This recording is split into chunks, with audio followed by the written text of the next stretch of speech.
Hey guys, അപ്പോൾ welcome back. അപ്പോൾ പുതിയൊരു വീഡിയോയിലേക്ക് സ്വാഗതം. ഇന്ന് എൻ്റെ കൂടെ ഉള്ളത് 24 വർഷമായിട്ട് നമ്മളെ കൂടെയുള്ള ജനങ്ങളുടെ സ്വന്തം ജനപ്രിയ കാറ് അല്ലെങ്കിൽ ഫാമിലി കാർ എന്നൊക്കെ പേരിട്ടുള്ള വാഗ്നറാണ്. 2023 മോഡലാണ് ഇപ്പോൾ എൻ്റെ കൂടെ ഉള്ളത്. ZXi ഓട്ടോമാറ്റിക് സാൻഡ്രോയെ ഇൻസ്പയർ ചെയ്ത് വന്നിട്ടുള്ള ഒരു കാറാണ് ഇത്. ടോൾ ബോയ് ഡിസൈനിലുള്ള അല്ലെങ്കിൽ ടോൾ കാർ എന്നൊക്കെ പറയുന്ന ഒരു ഡിസൈനിലുള്ള കാറാണ്. 24 വർഷത്തെ യാത്രയിൽ 3 ജനറേഷൻ വന്നിട്ടുണ്ട്. 3ാം ജനറേഷനാണ് ഈ കാറ്.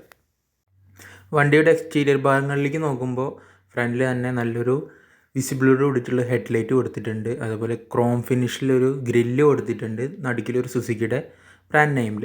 അതേപോലെ തന്നെ ഒരു വലിയൊരു എയർ ഡാമും നമുക്ക് കാണാം ബമ്പറിൽ. അതേപോലെ തന്നെ ഫോഗ് ലൈറ്റിനുള്ളൊരു സ്പേസും വന്നിട്ടുണ്ട്. ZXi ആയതുകൊണ്ട് തന്നെ നമുക്ക് അലോയ് വീൽസൊന്നും വന്നിട്ടില്ല, വീൽ കപ്പാണ് വന്നിരിക്കുന്നത്. സൈഡിൽ നിന്ന് നോക്കുമ്പോൾ തന്നെ ആൾ ടോൾ കാർ ഡിസൈൻ എടുത്ത് കാണിക്കുന്നുണ്ട്. സൈഡ് ഗ്ലാസ്സിൽ നിന്നും ബാക്ക് ഗ്ലാസ്സിലേക്ക് ഒരു ബ്ലാക്ക് കണക്ഷൻ കൊടുത്തിട്ടുണ്ട്. അതുപോലെ തന്നെ ZXi ആയിട്ട് പോലും മിററിൽ ഇൻഡിക്കേറ്റർ കൊടുക്കാതെ സൈഡിൽ ബോഡിയിൽ കൊടുത്തത് വളരെ മോശമായിപ്പോയി. ഫ്രണ്ടിൽ തന്നെ നല്ലൊരു അടിപൊളി ആൻറ്റിനയും കൊടുത്തിട്ടുണ്ട്. അങ്ങനെ നമ്മൾ വണ്ടിയുടെ ബാക്കിലേക്ക് വരുമ്പോൾ എനിക്ക് തീരെ ഇഷ്ടമില്ലാത്തൊരു ഡിസൈനാണ്. വാഗ്നറിലൊക്കെ സ്ഥിരം വരുന്ന ഒരു മോഡൽ സ്പോയിലർ കൊടുത്തിട്ടുണ്ട്.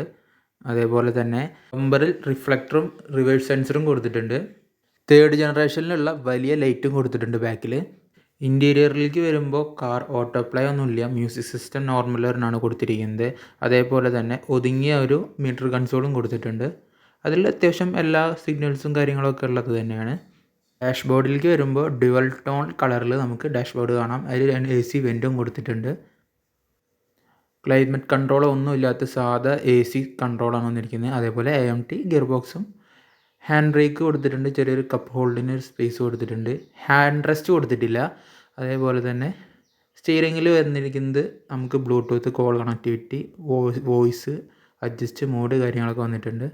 അതുപോലെ മീറ്ററിലേക്ക് വരുമ്പോൾ നമുക്ക് ഇപ്പോൾ ഫസ്റ്റ് സർവീസ് കഴിഞ്ഞിട്ടുള്ള വണ്ടിയിൽ ഇപ്പോൾ 12.8 മൈലേജ് കാണിക്കുന്നത്.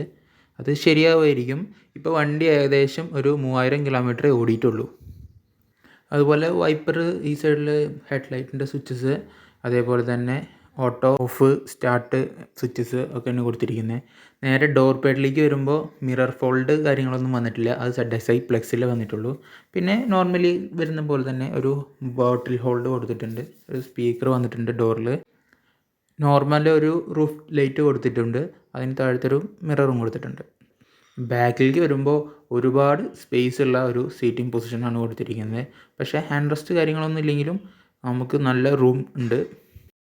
6 അടിയോളം ഹൈറ്റുള്ള എനിക്ക് അത്യാവശ്യം നല്ല ലെഗ് സ്പേസ് കിട്ടുന്നുണ്ട്. അതേപോലെ തന്നെ ഹെഡ് റൂമും നല്ല സ്പേസ് ഉള്ളതാണ്.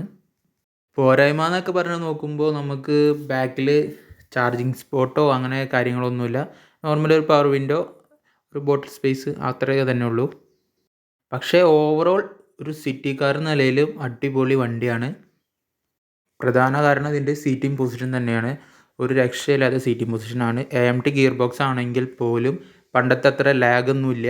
ഇപ്പോൾ നല്ലൊരു ഗിയർ ബോക്സ് ആയിട്ടുണ്ട്. അപ്പോൾ പുതിയൊരു വണ്ടിയുടെ വിശേഷമായിട്ട് വരുന്നവരെ സ്റ്റേ ട്യൂൺ, സബ്സ്ക്രൈബ് ചെയ്യുക, ലൈക്ക് ചെയ്യുക. Safe drive. ബൈ.